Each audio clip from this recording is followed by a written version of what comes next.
नाम वपु एक, इनके पद वंदन किए, नासै विघ्न अनेक। मंगल आदि विचारि रह वस्तु न और अनूप, हरिजन को यस गावते हरिजन मंगल रूप।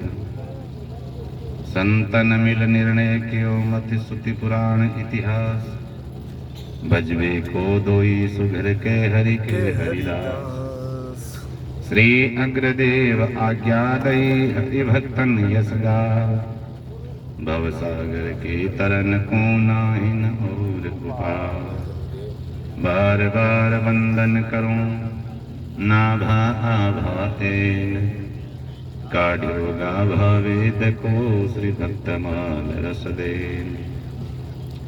हरि जो आय विराजिए कथा सुनो इतिहास, तुम श्रोता कमाल के तब पद रज मम खास। तुम पाछे जो हो रहूं श्रोता है रस खान, तिनके सकल मनोरथ पुरवहु श्री भगवान। भक्त भक्ति भगवंत गुरु चतुर नाम वपु एक, इनके पद वंदन किए नासै विघ्न अनेक। मंगल आदि विचारि रहे वस्तु न और अनूप, हरिजन को यस गावते हरिजन मंगल रूप। वांछा कल्पतरुभ्यश्च कृपा सिन्धुभ्य एव च, पतितानां पावनेभ्यो वैष्णवेभ्यो नमो नमः। श्री भक्तमाल महाराज की जय जय श्री राधे। नित्य की श्री भक्तमाल सत्संग में आज हम राजस्थान के भक्त चरित्रों की पावन श्रृंखला में भगवत भक्त श्री ईश्वरदास जी बारहट का चरित्र सुनेंगे। राजस्थान की चारण जाति में जन्म लेकर के बहुत से भक्त कवियों ने पूरे समाज के साथ साथ अपनी जाति को बहुत गौरवान्वित किया भगवत भक्ति के मार्ग में चल करके।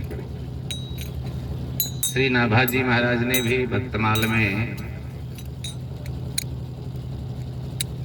कई छप्पे में 10-10, 15-15 भक्तों का स्मरण किया है एक ही साथ में। तो भक्तमाल का छप्पे संख्या 139। इसमें उन भक्तों का स्मरण किया नाभाजी ने जिन्होंने चारण जाति में जन्म लेकर के भगवत भक्ति करी, भगवान की कृपा प्राप्त करी। और इन्हीं में से एक हैं श्री ईश्वरदास जी। विक्रम संवत 1595 वैशाख चैत्र शुक्ल नवमी, रोहड़िया जो कि चारण जाति में बारठ जाति में ही एक शाखा है, इसमें जोधपुर के अंतर्गत, उस समय में जोधपुर राज्य था, तो जोधपुर राज्य के अंतर्गत बाड़मेर से 10 कोस दूर भादरेस गांव में जन्म हुआ था।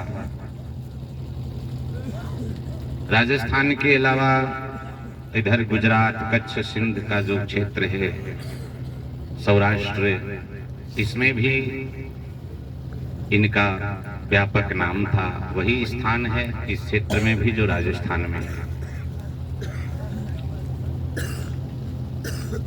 कथा कहती है कि अवश्य ही ये पूर्व जन्म के कोई योग भ्रष्ट महापुरुष रहे होंगे, तभी बाल्यकाल से ही इनके जीवन में भक्ति के संस्कार दिखने लगे थे। ऐसे लक्षण सबको दिख रहे हैं। और बचपन से ही बाल्यकाल की उम्र जो है बच्चों के खेलने कूदने की हुआ करती है। इस बाल्य खेल में अपनी उम्र के बच्चों के साथ जो खेल खेलते वो सामान्यतः साधारण खेलों से अलग होते थे। आचार्य चरण का चरित्र महाप्रभु श्यामचरण दास जी महाराज का उसमें वर्णन है, जो लड़कों के संग ही खेलन जावे लाल, और खेल भावे नहीं गावे गुण गोपाल। गुरु भक्ति प्रकाश कि लड़कों के साथ यदि खेलने जाते भी हैं तो और कोई खेल नहीं भाते हैं। सब बच्चे झुंड में बैठ करके घेरा बना करके भगवान नाम कीर्तन करते हैं, ताली बजाते हैं, शंख मजीरा ऐसा उनसे खेल खिलवाते हैं। तो ये सब क्रियाएं भक्ति मूलक क्रियाएं हैं इनकी बचपन से। इधर ईश्वरदास जी के पिताजी थे सुजो जी, और इनके एक चाचा थे जिनका नाम था आसू जी। ये भी दोनों भगवान के भक्त रहे। तो ईश्वरदास जी कभी कभी उन्हें किसी बात के लिए भगवान से प्रार्थना करते हुए देखते कि हमारे पिताजी और हमारे चाचा दोनों कभी कभी भगवान से कुछ कहते हैं कि हे भगवान बरसात हो जाए, हे भगवान फसल अच्छी हो जाए, ऐसे उनको बात करते हुए सुनते। तो ये भी खेल खेल में भगवान से कुछ न कुछ प्रार्थना करते कि अवश्य ही भगवान प्रार्थना सुनते हैं और प्रार्थना सुन करके कुछ देते हैं। तो प्रार्थना का भले ही वो एक बच्चे का अभिनय लग रहा है उस समय, क्योंकि इतनी परिपक्वता समाज नहीं देख पा रहा है, लेकिन फिर भी वो अभिनय भगवान को अवश्य भाता है, क्योंकि उस अभिनय में केवल नाटकीयता नहीं है जो बड़ों की होती है, जो भी है वो सच्चा है। प्रार्थना पूरी नहीं होती तो कभी कभी शंका संकोच और ये सब त्याग करके भगवान से बाल हट कर बैठते, प्रभु हमारी बात आप नहीं मान रहे हो, हम प्रार्थना कर रहे हैं। जिद करके बैठते, समाज देखता, घर वाले देखते। भगवान से ऐसे जिद करके नहीं बैठते हैं भैया, भगवान को कह दिया बस सुन लिया, अब जब पूरा करना है वो उनका काम है, कब करेंगे छोड़ो बस। लेकिन ये जिद करके बैठ जाते। अब ऐसी प्रथा थी पहले कि इस जाति में बालक थोड़ा बड़ा हो जाता, अक्षर ज्ञान के लायक उम्र हो जाती, तो काव्य रचना पहले सिखाते थे। काव्य रचना तो जन्मजात गुण ही था, तो काव्य की शिक्षा देने लगे इस बालक को। तो बाल्यकाल से कविता करने लगे। इनके जो चाचा थे आसू जी, ये भी बड़ी अच्छी कविता करते थे, और इनकी इच्छा थी कि हमारा भतीजा बहुत जल्दी ही एक अच्छा कवि हो जाए। जब 7-8 वर्ष के थे तब से ही इनकी रचना बड़ी अच्छी होने लगी, लोग पढ़ने लगे। तो उसी समय लोग इनकी तुलना बड़े प्रौढ़ कवियों से करने लगे कि ये तो कवि बन ही गए हैं। ऐसे समय में जब 8-9 वर्ष की उम्र थी, पश्चिमी राजस्थान तो वैसे भी अभी भी प्रायः अकाल का सामना करता रहता है। बरसात बहुत कम होती है, तो अकाल पड़ा, बरसात हुई नहीं, तो वहां के जो लोग थे उन्होंने सारा अपना गोधन पशुधन इकट्ठा किया और गृहस्थी का सामान बांध करके अकाल का समय गुजारने के लिए किसी दूसरे स्थान पर जाने की तैयारी करने लगे। जाते समय गांव के मुखिया लोग, गांव के जागीरदार के नाते सुजो जी से, ईश्वरदास जी के पिताजी से विदाई की गुहार करने आए। महाराज अब हमको आप विदा करो इस गांव से, 4-6 महीने अकाल का समय हम बिता करके आए। तो जब गांव के लोग इकट्ठे होकर के आए इनके पिताजी के पास विदा मांगने के लिए, उस समय ये बालक ईश्वरदास जी पास में ही बैठे थे।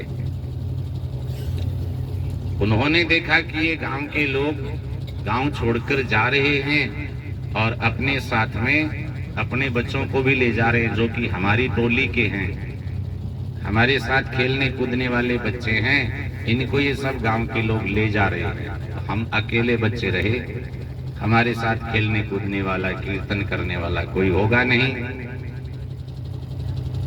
तो ऐसे अपने बाल साथियों को जाते हुए देख करके रोने लगे। थोड़ी ही देर में भाव आवेश में आकर के कहने लगे, भैया ये गांव छोड़ करके कोई नहीं जाएगा, किसी को नहीं जाना है। अरे भैया ये अकाल का समय कैसे निकलेगा, एक बूंद पानी पड़ा नहीं है, कैसे हमारा पशुधन जीवित रहेगा। ये तो प्रथा है, लोग समय समय पर दूसरी जगह जा करके अपना ये समय अकाल का बिताते हैं। ईश्वरदास जी बोले, देखो हम बरसात के लिए भगवान से मिल करके प्रार्थना तो कर ही सकते हैं। सब बच्चे मिल करके भगवान से प्रार्थना करेंगे और ये मेरा विश्वास है, सच्चे मन से प्रार्थना करेंगे, भगवान हमारी प्रार्थना अवश्य सुनेंगे। जाना तो है ही है, एक दो दिन हमारे कहने से बैठ लो, कीर्तन कर लो, और क्या पता भगवान खुश हो जाए तो हमें जाना न पड़े, तो एक दो दिन बाद चले जाना, ये काम पहले कर लो। गांव के लोग एक दूसरे की तरफ देखते हैं, बालक का मुंह देखते हैं। गांव के मुखिया ने, इनके पिताजी ने, बड़े बुजुर्गों ने, सबने कहा कि चलो ठीक है, बच्चे भगवान का रूप होते हैं, क्या पता भगवान ही इसके मुंह से ऐसा बोल रहे हों कि भैया एक दो दिन बैठ के कीर्तन कर लो। परमात्मा ही इसको प्रेरणा कर रहा होगा ऐसा बोलने के लिए, चलो इसके कहने से एक दो दिन रुक जाते हैं, हमें इसकी बात मान लेनी चाहिए। मुखिया लोग, गांव वाले सब अपने अपने घर चले गए और इधर ईश्वरदास जी ने सब बच्चों को, अपनी मंडली को इकट्ठा किया और भगवान से प्रार्थना करने लगे। प्रभु जी आवो ला अब झट आवो, विकट काल ने दूर भगावो, भक्तन ना तरसाओ। अब भक्तों को पीड़ा मत दो प्रभु, ये विकट काल का समय है, आपकी कृपा के बिना ये व्यतीत नहीं होगा। प्रजा सकल दुखियारी, प्रभु जी जारो दुख गमाओ, इस दुख को आप ही खत्म करो, सारी प्रजा दुखी है। पानी बिना किम जीवे प्राणी, बाला गण बरसाओ, इन बादलों को वर्षा करने की आज्ञा दो, पानी के बिना जीवन कैसे रहेगा। राजस्थान के लोग पानी की कीमत बहुत जानते हैं, यहाँ तक कहा गया है भगवान से पानी के संबंध में प्रार्थना करते हुए कि हे प्रभु, आपके पास हमें मारने के 1000 तरीके हैं, लेकिन तो हाथा मार्ग किता मारण रा करतार, मारण मार्ग मोकड़ा पण में बिना मत मार। मारने के कई तरीके तुम्हारे पास है, पर हमें इस अनावृष्टि के माध्यम से मत मारो, जल बरसाओ। प्रार्थना करे कि पानी बिन किम जीवे प्राणी, प्राणी के जीवन का आधार जल है। भगवान ने उनकी करुण प्रार्थना सुनी।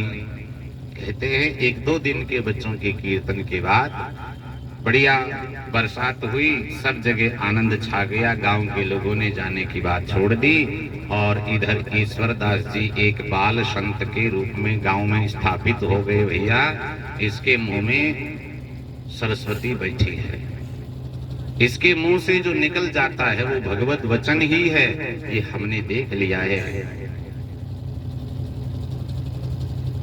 एक बाल संत की तरह पूजित हो गए।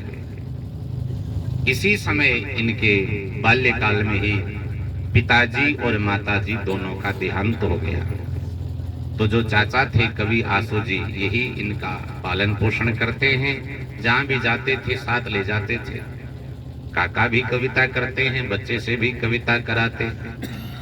राजघरानों में जाना आना होता ही था, बड़ा सम्मान होने लगा। एक संस्कारी भक्त और प्रतिभावान कवि दोनों का मिश्रण है और इसी नाते सब लोग इनसे आकर्षित होते थे। अब इनकी उम्र हुई 14 वर्ष। चाचा जी ने विवाह कर दिया। पत्नी का नाम देवलबाई था।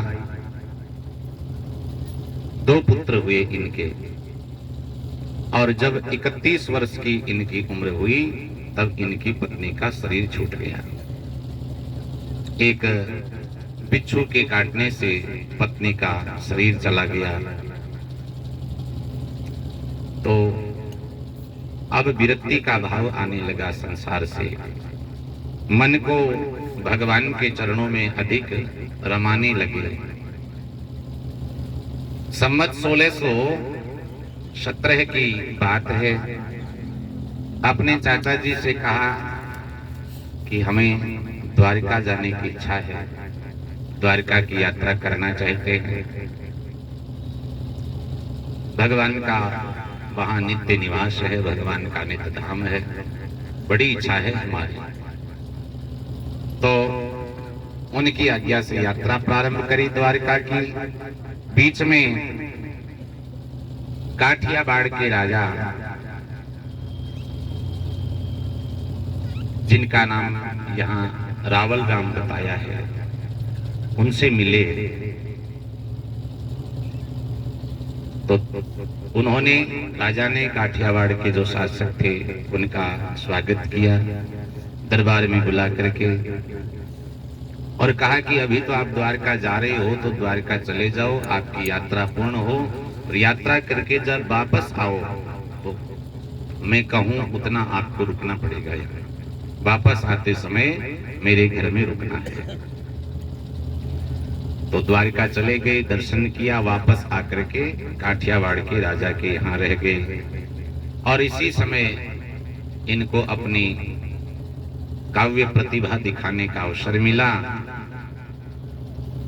रावल जी जो थे वो इनकी कविता से इतने प्रभावित हुए कि उन्हें अपना पौल पात बना करके रख दिया। जो एक तरह से दरबारी कवि होता है, जिसकी दरबार में बड़ी प्रसिद्धि होती है, मान्यता होती है, वो पद दे करके अपने यहाँ ही रख लिया। और करीब 9 गांवों की जागीर दे दी उनको वहां रहने के लिए। काठियावाड़ के राजा ने कहा, महाराज अभी तो आपकी उम्र 31-32 वर्ष है, अभी आप युवा हैं, मैं आपका दूसरा विवाह कराना चाहता हूं। दूसरा विवाह करा दिया। आज भी जो काठियावाड़ के राजा ने इनको जागीर दी गांवों की, वहां इनके वंशज रहते हैं। जो दूसरा विवाह किया उनकी संतानें। इधर सौराष्ट्र के राय सिंह झाला की भी ईश्वरदास जी के प्रति अगाध भक्ति बनी। एक बार ईश्वरदास जी गुजरात के मुसलमान राजा द्वारा इस अपराध के कारण कैद कर लिए गए कि उन्होंने चारण जाति पर संपत्ति कर लगाने का विरोध किया था। मुसलमान राजा ने इस जाति पर संपत्ति का कर लगा दिया। ईश्वरदास जी ने विरोध किया तो कैद कर लिए गए। तो रावल राय सिंह इन्हें अपनी तरफ से शुल्क भर करके और मुक्त करवा करके लाए। अमरेली के ठाकुर भी ईश्वरदास जी को अपने यहाँ कुछ गांव की जागीर दे करके सम्मानित करते हैं। अब देखते हैं कि राजस्थान को कुछ काल के लिए छोड़ करके ये गुजरात के क्षेत्रों में बड़े सम्मानित हो रहे हैं। तो इनके संस्कार, इनकी भक्ति, इनकी काव्य की प्रतिभा, इन सब से भी लोग प्रभावित होते हैं और सब चाहते हैं कि ये अब अपने हमारे दरबार में ही रहे। वहीं स्थायी रूप से अब जामनगर में रहने लगे। ऐश्वर्य में वृद्धि होने लगी और ये निश्चित है कि जहां ऐश्वर्य बढ़ता है वहां भक्ति भाव में धीरे धीरे गिरावट आने लगती है। साधन बढ़े तो भजन में कमी आने लगेगी। इसलिए संत लोग अभाव में ही जीते हैं। भौतिक साधन बहुत ही कम जुटाते हैं। उनकी सार संभाल आदि में व्यवस्था में बहुत समय चला जाता है। अब क्या हुआ कि राजाओं के यहाँ रहने लगे। जो कविता पहले भगवान के लिए हुआ करती थी, भगवान से पुकार के रूप में जो शब्द निकलते थे, अब वही कविता राजा महाराजाओं को खुश करने के लिए दरबारी कविता होने लगी। तो उस समय जिस रावल जाम के यहाँ दरबार में रहते थे, वहीं एक पीताम्बर भट्ट नाम के वेद पुराण आदि के ज्ञानी पंडित भी रहते थे। वो भी कवि थे, उसी राजा के दरबार में रहते थे। तो वे भी इस ईश्वरदास जी की कविता से बहुत प्रभावित थे। लेकिन उन्होंने देखा कि देखो, इतना युवा आदमी, इतनी सुंदर इनकी कविता करने की कला है, अगर ऐसी कविता ये भगवान के लिए करे, भगवान को इन्हीं शब्दों से पुकारे तो कितना अच्छा हो। लेकिन ये सारे शब्द, सारी महिमा राजा महाराजाओं की करने लगे हैं।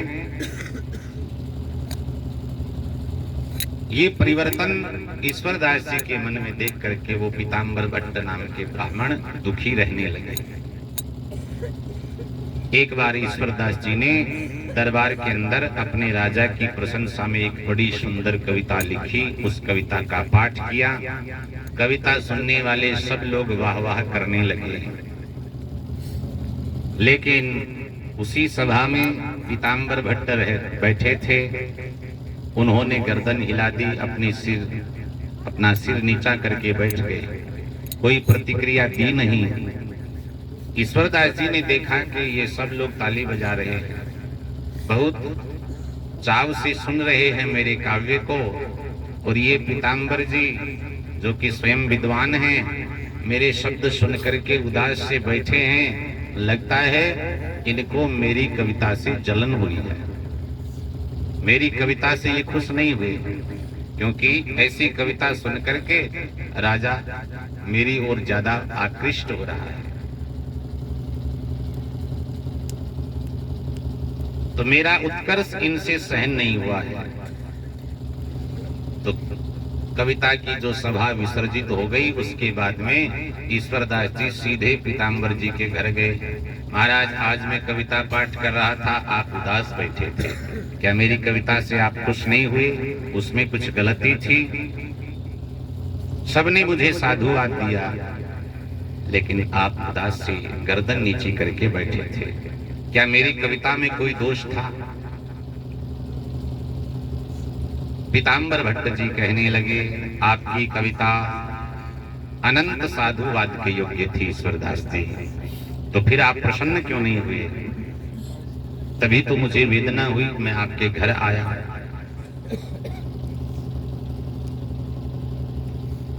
ईश्वरदास जी कहते हैं कि इतनी सुंदर साधुवाद के योग्य कविता थी, आप एक शब्द बोले नहीं, चुपचाप आ गए। पीताम्बर भट्ट कहने लगे, ईश्वरदास जी, बात यह है, जो काव्य प्रतिभा आपको मिली है भगवान के द्वारा, आपने भगवान का गुणगान करने में उसका उपयोग नहीं किया। ये ईश्वर प्रदत्त वस्तु का अपमान है। यही कला आप भगवान को रिझाने में उपयोग करते, भगवत कृपा प्राप्त होती, भगवान कितने प्रसन्न होते। ये राजा प्रसन्न होकर के ज्यादा से ज्यादा आपको 10, 20, 50 मोहर दे देगा, 2-4 गांव दे देगा, लेकिन जो राजाओं का राजा है, जो सारी सृष्टि का रचयिता है, वो परमात्मा खुश हो जाता तो क्या नहीं दे देता। आपने ऐसा नहीं किया, इसलिए मैं थोड़ी वेदना महसूस किया।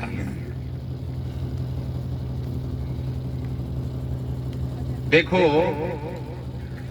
आपकी ये प्रतिभा, काव्य प्रतिभा, अगर भगवान के नाम रूप लीला धाम का गुणगान करने लगेगी तो आपकी प्रसिद्धि और भी ज्यादा हो जाएगी। सारा संसार आपके पीछे भी आपकी इस विमल कीर्ति का गान करेगा कि ऐसे भक्त श्री ईश्वरदास जी थे, जिन्होंने अपनी कविता से भगवान को रिझाया।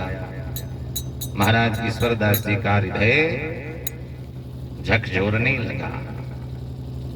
पीताम्बर जी के ये शब्द उनके हृदय में चुभने लगे, और वहीं उनको बैठे बैठे रोना आ गया कि वास्तव में मुझे क्या करना था और मैं क्या करने लगा। एक हाड़ मांस का पुतला जो राजा है, मैं उसकी प्रसिद्धि गा रहा हूं। कहने लगे पंडित जी, मैं इस अपराध के लिए आज क्षमा मांगता हूं, लेकिन आगे से ध्यान रखूंगा। मेरे कलुषित मन में ये भाव आ गया कि आप मेरी कविता से खुश नहीं हुए। आपने मुझे कृपा करके मोह निद्रा से जगा दिया है। मैं पथभ्रष्ट हो गया था, अब वही पथ आपने मुझे फिर से दिखा दिया, जिस पर चल कर के मैं अपनी जीवन यात्रा को सफल कर सकूंगा। महाराज, अब आपने इतनी कृपा की है, रास्ता दिखाने वाले कोई गुरु कहते हैं इतनी कृपा करी है, तो अपना हाथ मेरे सिर पर रख दो। आप मेरे गुरु हो और शिष्य रूप में मुझे अंगीकार करो।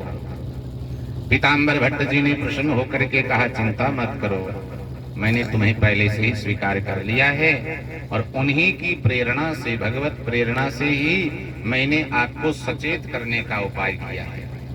कल आप प्रातः स्नान ध्यान करके आ जाना, विधिवत मंत्र प्रदान कर देंगे। ईश्वरदास जी ने पीताम्बर भट्ट जी से दीक्षा ली और उनके अनुगत्य में भजन करने लगे। संस्कृत का, शास्त्रों का अध्ययन किया और अपनी कुशाग्र बुद्धि के द्वारा और गुरु आशीर्वाद से कुछ ही समय में वो शास्त्रों में पारंगत हो गए। विशेष रूप से श्रीमद् भागवत का अध्ययन किया।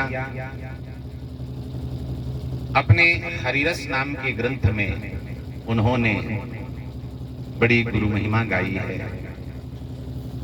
लागा हूं पहला लले पीताम्बर गुरु पाय, भेद महारस भागवत पायो जिन पसाय। जिनकी कृपा से भागवत का भेद मैंने प्राप्त किया, मैं उन गुरुदेव के चरणों की वंदना करता हूँ।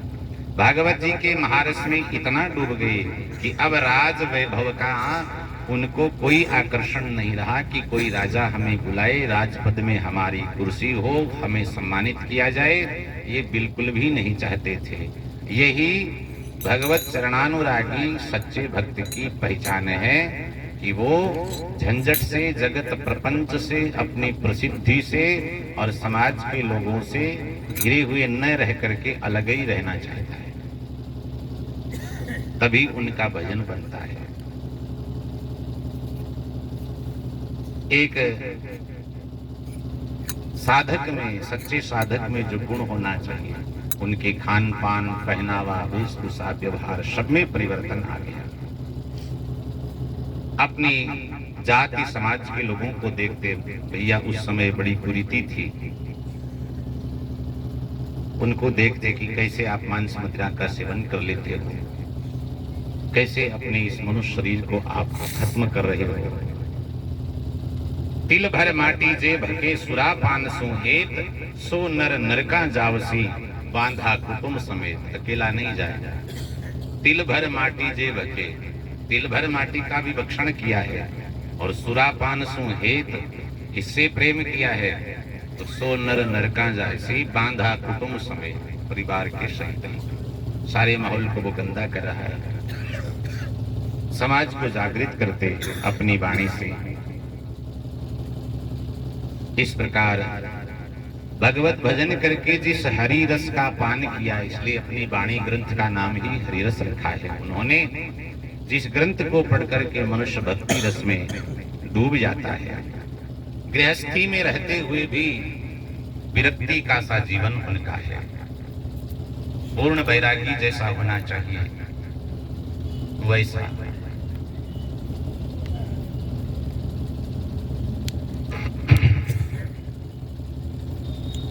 श्री ईश्वरदास जी भक्ति पर ग्रंथों की रचना करने लगे, निरंतर भगवान का गुणगान करने लगे। साधक जब विषयों से चिपका रहता है तो उसको भगवत भजन करने पर भी भगवत दर्शन, भगवत कृपा अनुभव नहीं होती है। भजन करते हुए भी यदि विषयों से प्रेम है तो उसको भगवत कृपा का अनुभव नहीं होगा। तो कहते हैं जब विषयों को त्याग करके केवल भगवान की ही कामना और अभिलाष निरंतर होई, देखे नयन परम प्रभु सोई। यही अभिलाषा यदि है तो निष्कपट हृदय से परमात्मा की शरण ग्रहण करने वाला, उन्हीं पर भरोसा रखने वाला हृदय भगवत कृपा प्राप्त कर लेता है। उनके लिए छटपटाने लगता है तो फिर उनको पाने में देर नहीं लगती है। भगवान स्वयं उनके पास भागे चले आते हैं, हृदय से लगा करके सुखी करते हैं। और यहाँ तक मानिए कि भगवान स्वयं को सुखी करते हैं भक्त से लग करके। जैसे छोटा बालक किसी खिलौने को लेकर के खेलता रहता है, तो जब तक खेलता है तब तक माँ क्या देखती है कि अभी तो खिलौने से खेल रहा है, तो न दूध पिलाती न नहलाती धुलाती कि अभी रम रहा है। उसकी चिंता नहीं करती है और कामों में लगी रहती है।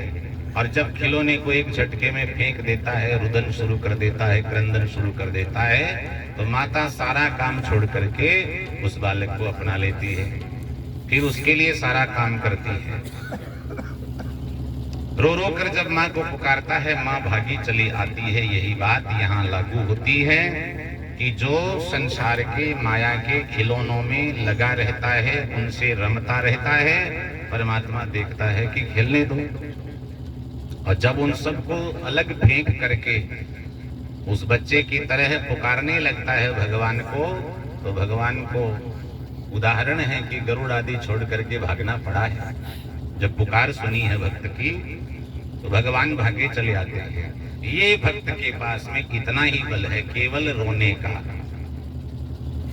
जब बच्चा रोता है सारे घर को नचा देता है। उसकी माँ ही नहीं, दादा चाचा ताऊ जो भी घर में हैं सब उठ उठ करके आते हैं। कोई कहता है कि भूख लगी होगी पानी पिलाओ, कोई कहता है मच्छर खा गया होगा देखो तो सही, कोई कुछ कहता है कोई कुछ कहता है, सारे घर को नचा देता है। तो परमात्मा को भी वह भक्त नचा देता है जो उसके लिए क्रंदन करता है, रुदन करता है। ये भक्त के पास रोने का बल है। श्री ईश्वरदास जी महाराज के जीवन में ऐसा ही दिखाई पड़ने लगा। संसार के माया के खिलौनों से पीठ फेर करके केवल भगवान को पुकार रहे हैं। जो यूं हो राम विमासीय जेम तना घटमा हरि दीठ उतेम, गली गयो ब्रह्म छूटी तन मन गंठ करो हरि गात लगाई ये कंठ। हे परमात्मा अब हृदय से कंठ से लगाओ। हमारा भ्रम था, अज्ञान था, मोह था, ये सारी चीजें अब गला चुके, हम गल गई हैं। अब हृदय में बार बार ये टीस उत्पन्न हो रही है कि आप मिल क्यों नहीं जाते। इसी समय से जब इस अवस्था तक ईश्वरदास जी आ गए तो सिद्धियां उनके चरणों में लौटने लगी। लेकिन भगवत भक्त रिद्धि सिद्धि की तरफ भी आंख उठाकर देखता नहीं है। उनको सिद्धियों से कोई प्रयोजन नहीं, क्योंकि उनको चमत्कार दिखा करके अपने प्रदर्शन के द्वारा समाज में प्रतिष्ठा नहीं पानी है। उनको तो संतों ने दम भी कहा है, आचार्य चरण की भी वाणी है, दम भी उनको जानिए जग में सिद्धि दिखा, तन मन वचन न साधिया तिहु विधि रूपी घात। न तन को साधा, न मन को, न वचन को। और जो सिद्ध बने घूम रहे हैं वो अपने आप को ठग रहे हैं, अपने आप का पतन कर रहे हैं। करुणावश यदि कोई महापुरुष सिद्धि का प्रयोग करते हैं तो इसलिए कि इसी के द्वारा ये जागृत होंगे, इसी से इनकी आंख खुलेगी। करुणावश वो समाज में कभी कभी इन सिद्धियों का प्रयोग करते हैं। एक बार अमरेली के ठाकुर ने अपने पुत्र के विवाह पर इनको निमंत्रण भेजा। अमरेली में जब ये प्रवेश कर रहे थे तब इन्होंने देखा कि बहुत सारे लोग इकट्ठा होकर के एक शव को ले जा रहे थे। शव यात्रा जा रही थी शमशान की ओर, और जिसका लड़का मरा है वो भी, पिताजी भी उस शव यात्रा में शामिल है। विचार किया, देखा रे यही तो हमको बुला रहे थे, इन्हीं ने तो बुलाया था, इसका मतलब इन्हीं का ये लड़का खत्म हो चुका है। तो ईश्वरदास जी को ये समझने में देर नहीं लगी। लड़के का पिता ईश्वरदास जी के चरणों को पकड़ करके बार बार रोने लगा। दया आ गई तो उन्होंने शव को अर्थी पर से उतरवाया, उसके पास बैठ करके ध्यानावस्था में भगवान से प्रार्थना करने लगे, हे प्रभु हम आते मिल जाते और कुछ समय बाद वैसे शरीर सबका किसी न किसी बहाने से जाता है, लेकिन आज ये गलत हो गया। हमारी पुकार सुनो। कथा कहती है कि कुछ ही समय बाद में भगवान ने प्रार्थना सुन करके उस लड़के में प्राण लौटा दिए। गाजे बाजे के साथ में वापस घर ले जाया गया। विवाह संपन्न हुआ। ईश्वर दास जी को कहा लड़के के पिता ने कि हम आपको आधा राज्य देना चाहते हैं। बिल्कुल नहीं महाराज, यही तो विषाद की जड़ है। हम भगवत भजन से दूर हो जाएंगे। बोले ठीक है महाराज, और कुछ नहीं तो हमारे गांव का नाम बदल करके हम ईसरा गांव करेंगे आपके नाम का। वही गांव आज ईसरा से ईसरिया गांव कहलाता है। इसी समय का एक प्रसंग मिलता है। वेणु नदी के तट पर एक रात कहीं विश्राम करना था, तो उन्हें पता चला कि यहाँ एक गरीब किसी राजपूत भक्त का घर है। उसी गरीब के घर में वे ठहरे। अकस्मात महात्मा को आया देख करके घर में, और वो भक्त बड़ा प्रसन्न हुआ, सामर्थ्य के अनुसार स्वागत किया। अब उसने देखा कि घर आए हुए अतिथि का यथाशक्ति सम्मान करना जरूरी होता है। अब भेंट करें तो क्या करें, लेकिन देने के लिए भी कुछ नहीं। गांव के लोगों के गाय बछड़े चराता था वो भक्त, तो क्या दे सकता था। उसकी जो माँ थी गरीब भक्त की, वो चरखे से ऊन काटने का काम करती थी। इससे जो भी मिलता उससे माँ बेटे अपना पेट भरते थे। दूसरे दिन सुबह भोजन प्रसादी करके ईश्वरदास जी विदा होने लगे उस भक्त के घर से। तो वो भक्त था, उसने एक कंबल दिखाते हुए हाथ जोड़ के कहा महाराज, आपको देने के लिए मेरे पास और तो कुछ है नहीं। ये कंबल है जिसको माँ बना रही है अपने हाथ से काट करके।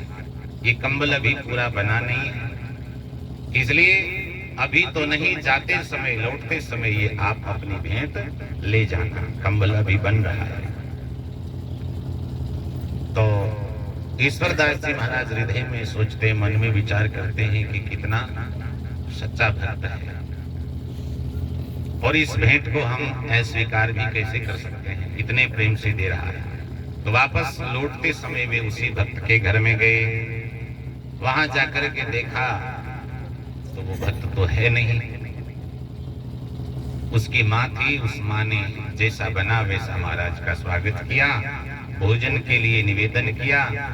ईश्वरदास जी ने कहा कि भोजन तो करेंगे, लेकिन जो हमारा भक्त है वो तो कोई गया बछड़ा चराने गया होगा, वो आ जाएगा तो हम साथ ही भोजन करेंगे।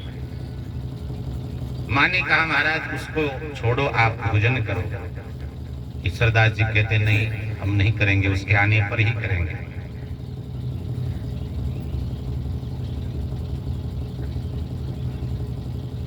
माँ ने कहा कि महाराज आप भोजन करो। वह कहाँ गया है किसी को पता नहीं है, आएगा नहीं आएगा कोई जानता नहीं है। ऐसा क्या हुआ ईश्वरदास जी पूछने लगे। माँ ने कहा कि वह गाय बछड़े चराने गया था, नदी के अंदर बाढ़ के कारण वह बह गया और बहुत दूर उसको वो पानी बहा ले गया। दूर खड़े लोगों ने उसको डूब रहा हूं ऐसा कहते हुए भी सुना, लेकिन बचा नहीं पाया। तो जो पास में लोग खड़े थे उन्होंने उसके मुंह से ये बात जरूर सुनी कि मेरे घर एक भक्त महाराज आए थे, मेरी माँ से कह देना कि वो कंबल पूरा बना करके उनको भेंट कर दे। ये बात आखिरी समय पास खड़े हुए लोगों ने सुनी थी।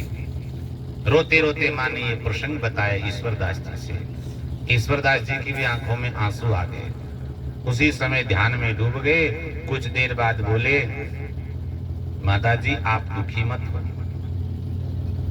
मरा नहीं है वो, नदी के पानी में बहता हुआ बहुत दूर चला गया है। उसको वापस सकुशल आने में 1-2 दिन लगेंगे। और अब तो मेरा भी ये प्रण है कि जब वो आ जाएगा मैं खुद उसी के हाथ से कंबल लूंगा, क्योंकि उसने ही कहा था मैं आपको आते समय भेंट दूंगा, उसके हाथ से मैं ये भेंट लूंगा। महाराज वही हुआ, ईश्वरदास जी महाराज का वचन सत्य हुआ। भगवान अपने भक्तों के वचन को सत्य करते हैं। वह भक्त आ गया, अपने हाथ से ईश्वरदास जी महाराज को कंबल भेंट किया, हाथ जोड़ करके कहने लगा, प्रभु अब हमको क्या करना चाहिए? ईश्वरदास जी ने कान में मंत्र दिया, अब तुम्हें भगवान का भजन करना चाहिए, सब छोड़ो। नहीं बह तो जाए साधे सांगरिये दियो, कह जो हमारी माए कवि ने दी जो कामली। ये तो संदेश उस भक्त ने दिया था, लेकिन ईश्वर तणी आवाज सांगा जल थल सांभले, कामल देवण काज वेगो वल सिद्ध कर बयण। ये उधर की भाषा है। इसका तात्पर्य यह है कि भक्त के वचन को परमात्मा ने सत्य किया है। ये आवाज भगवान तक पहुंची है और भगवान ने ही ईश्वरदास जी का मान सम्मान उस बच्चे के हाथ से ही कराने के लिए उनको वापस भेजा है। एक रात रुक करके ईश्वरदास जी उसके घर रुक करके चले गए। उसी के गरीब भक्त के गांव के पास में एक जागीरदार रहता था। उसने विचार किया कि अभी तो इस भक्त के घर में आए हैं, इस गरीब के घर में इनको क्या मिलेगा, एक साधु की कैसी सेवा होगी, तो चलो एक आध रात इसके घर रुक जाएं, फिर मैं जागीरदार हूँ, मैं इनको अपने घर में लाऊंगा, कई दिनों तक रखूंगा, महाराज की खूब सेवा करूंगा।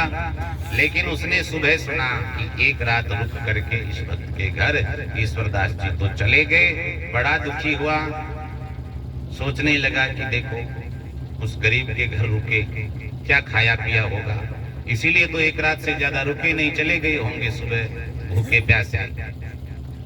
इस बात का अभिमान उसको जागीरदार को आ गया। मैं अगर मेरे घर आते तो ऐसी दान दक्षिणा देता जिससे उनको जीवन भर कुछ मांगना नहीं पड़ता, मधुकरी नहीं करनी पड़ती, आराम से बैठे बैठे खाते पीते। चलो कैसे भी करके मैं खोज खबर करता हूँ, उनको अपने घर लाऊं। जागीरदार पास में पहुंचा, आग्रह किया, महाराज आपको मेरे घर चलना चाहिए।